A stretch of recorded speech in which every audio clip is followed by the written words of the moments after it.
Stop for a second. Think about the last time you said, "I'll start saving next month," or "I'll figure out money when things get better." Or maybe you've told yourself, "I'm just not good with money." Those thoughts feel normal. They feel logical. But here's what no one tells you. Those thoughts are not random. They're the product of a very specific psychological process happening inside your brain.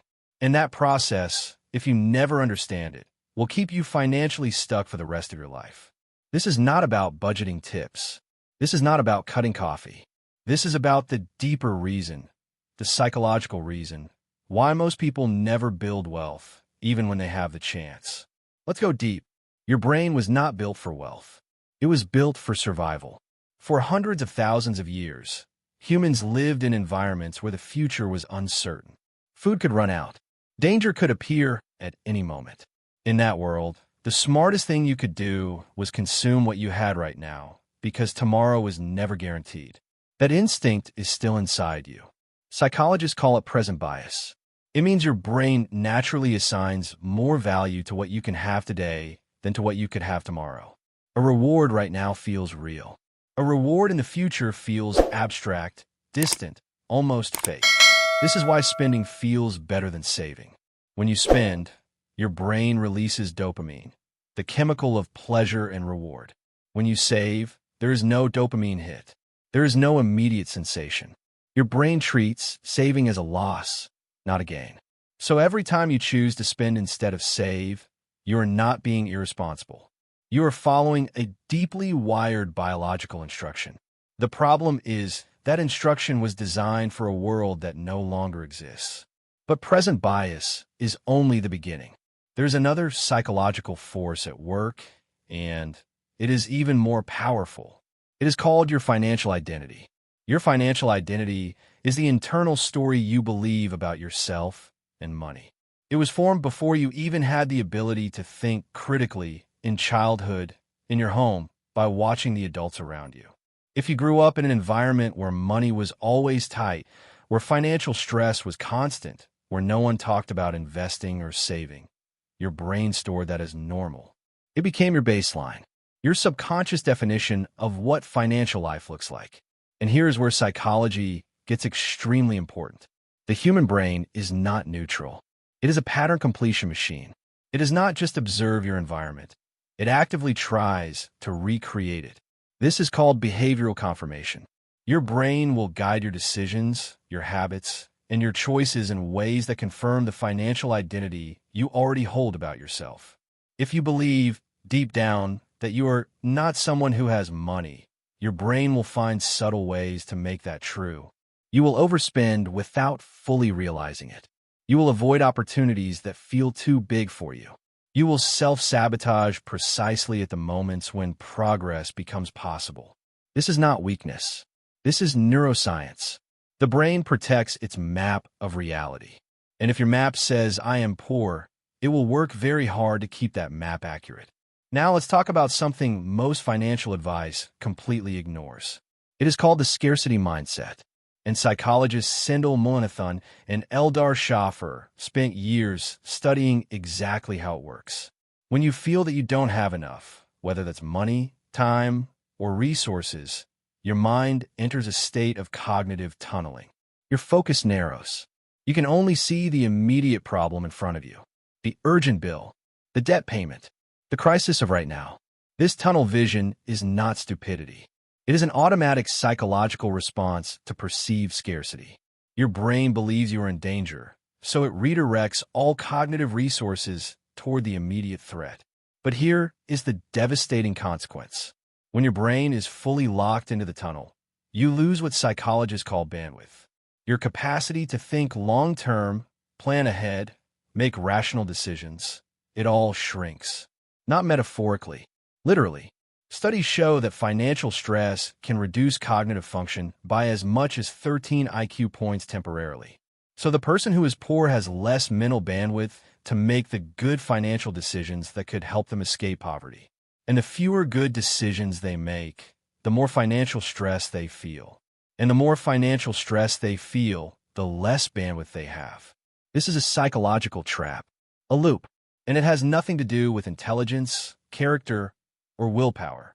there's a third layer, and this one is about your relationship with risk. Every decision about money involves some level of risk. Investing is a risk. Starting a business is a risk. Even choosing a different job is a risk. And your ability to tolerate that risk is largely determined by your psychology. People who grow up with financial instability develop a very specific relationship with risk. They learn to fear it because in their experience, risks did not lead to rewards. They led to losses. The electricity getting cut off, moving houses, watching a parent struggle after a bad decision. So the brain encodes a rule. Risk equals danger. Avoid it. This is why many people keep their money in low-interest accounts even when better options exist. Why they refuse investment opportunities. Why they stay in jobs they hate rather than try something new. The brain is not being lazy. It is following a survival rule it learned very early. The cruel irony is that building wealth almost always requires some form of calculated risk. Without it, growth is nearly impossible.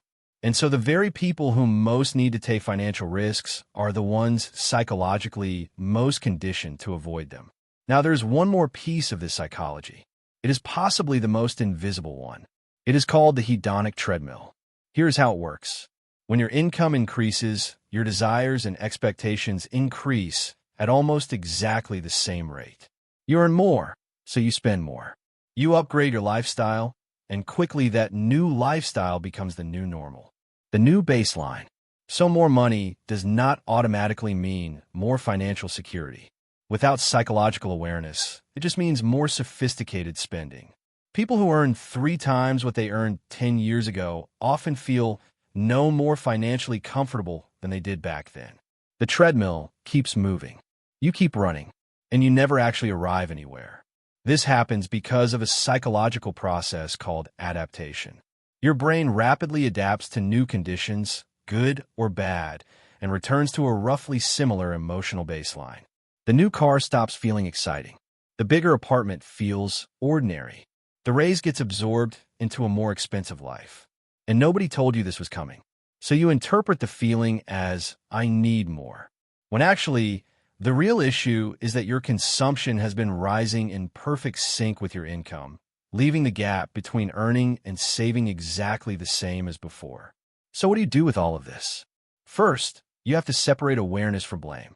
Understanding these psychological patterns is not about blaming yourself for being poor or blaming your past. It is about recognizing that your financial behavior has been driven by deep psychological programming, and programs can be rewritten. The first practical step is to automate your financial decisions. Your present bias means you cannot rely on willpower in the moment of temptation. Willpower is a limited resource. It runs out. Instead, set up automatic transfers to savings the moment your income arrives. Remove the need for a conscious decision. When the choice is already made before you feel the urge to spend, the battle is already won. The second step is to directly examine your financial identity. Ask yourself, honestly, what you believe about people like you and money. Not what you want to believe, what you actually feel at the gut level is true. Write it down, because the unconscious beliefs that are running your financial life become far less powerful the moment you bring them into conscious awareness. You cannot change what you cannot see. Once you see it, you have the power to question it. The third step is to deliberately expand your risk tolerance in small, controlled ways. The brain learns through experience. If you have a history of avoiding financial risk, you need to build a new history. Small investments, small experiments, small calculated bets that teach your nervous system that not all risk leads to catastrophe. Over time, the rule in your brain changes. And when the rule changes, your behavior changes. Here is the truth that most people never want to hear. Poverty is not only an economic condition. For many people, it is also a psychological condition. It lives inside the mind as a set of beliefs, habits, patterns, and automatic responses that recreate financial struggle even when circumstances change. You can give a person more money, and if their psychology remains unchanged, they will find a way back to the baseline their mind considers normal. This is documented. This is real. But the reverse is also true. You can be in difficult financial circumstances and still be building a different psychological relationship with money. You can be breaking the patterns, rewiring the responses, challenging the identity. And over time, the external reality follows the internal shift. Your bank balance is a lagging indicator. The real story is what is happening inside your mind. Most people never look there. That is exactly why most people stay poor. But you just did, and that changes everything.